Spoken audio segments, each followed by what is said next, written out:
Ang tanong ni Sir Raul, hello sir, sabi niya, good day po, Ma'am Angel. May I know if there will be changes again in pension releasing schedule for the month of April? Since the first week of April is already a Holy Week. Thank you in advance and God bless you evermore. Kaya naman sa video na ito, pag-uusapan po natin ang inyong SSS pension release for the month of April 2026. Kung meron bang batch na mapapaaga or meron bang batch na matatamaan ng mga holidays.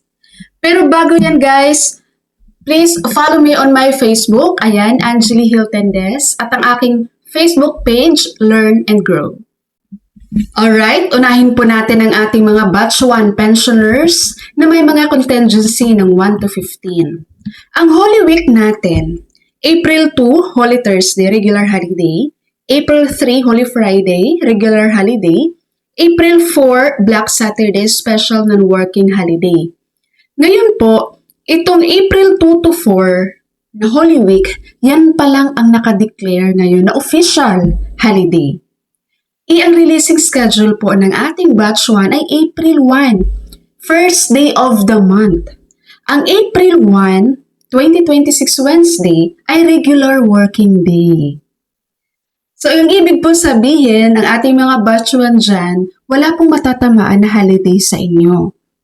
Still, ang releasing po ng inyong pension ay on first day of April, that is April 1, 2026.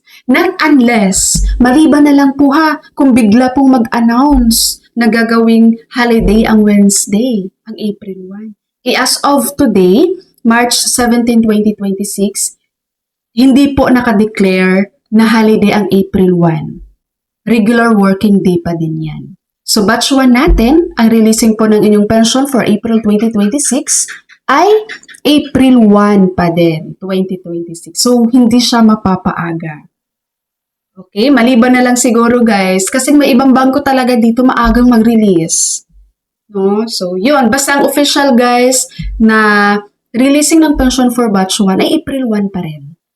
Kung meron tayong mga batch 1 pensioners dito na makatanggap agad ng kanilang pension ng last week of March, no? Kasi may mga bangko talagang ganun, guys. Swerte nyo, no? Okay yon. Pero, syempre, doon tayo sa real time na releasing nyo talaga na nakaschedule na April 1. Kasi hindi siya holiday, guys. Okay po, so si batch 2 naman ng mga pensioners, ito yung may contingency ng 16 to 31. And then, releasing ng inyong pension ay every 16th of the month. And ang April 16, Thursday, is not a holiday. So sa batch 2 natin, as is din, April 16, 2026, ang inyong release ng inyong pension. Alright, so sa ating mga baguhang pensioners po dyan na nanonood ngayon, baka magtataka po kayo saan to nagbe-base si Miss Angel ng kanyang schedule sa releasing ng SSS pension, saan niya ito kinuha. Meron po tayong SSS Circular Number 2020-024.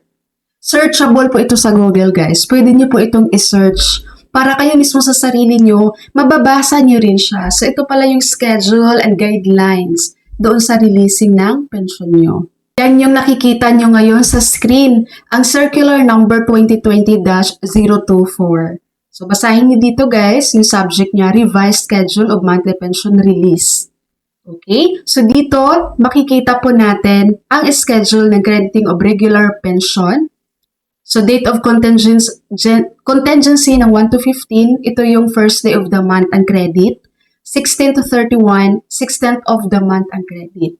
At may nakalagay din po dito, if the credit date falls on a Saturday, Sunday, or holiday, the pension shall be credited on the last working day before the Saturday, Sunday, or holiday. So, kapag magkaroon po ng mga holidays or weekends, no, pumatak na yung nakaschedule na crediting date nyo, pumatak ng weekends or holidays, mas mapapaaga yung release ng inyong pension.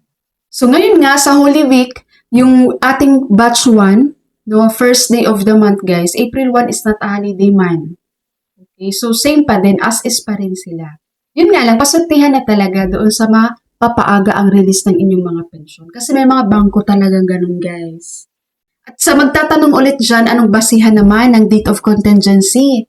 So, ang date of contingency or date of retirement yan ninyo sa SSS, guys. So, depende po yun kasi may 4 na klase yun, di ba? So, meron akong separate video yun, paano nyo malaman ang inyong date of contingency or date of retirement. Comment lang kayo, i-reply ko sa inyo ang link ng video.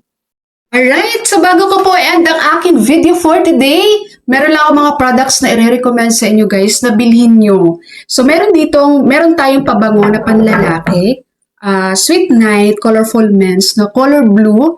I-try nyo to guys, ang bango nito. At sa female naman na ginagamit ko, itong Sweet Night Bright Crystal. Ang babango ng mga to guys, at tagal talagang mawala ng amoy. Kahit pa yung hinubaran yung damit, nilagay nyo na yan sa labahan ng ilang araw, andun pa rin yung amoy nito. And sa mga naghanap dyan guys ng whitening lotion, i-recommend ko naman sa inyo si RDL Papaya plus Vitamin E. At sa mga naghanap naman dyan ng whitening body soap, ito naman ang i-recommend ko sa inyo si Alada. Kahit medyo price ito guys, pero worth it naman tong bilhin. Maging consistent lang kayo sa paggamit. Ang lahat ng mga products na to, ang link po ay nasa title lang ng aking video. I-check nyo lang po yan. Alright, so that's all for my video for today. Thank you so much for watching everyone. God bless you all.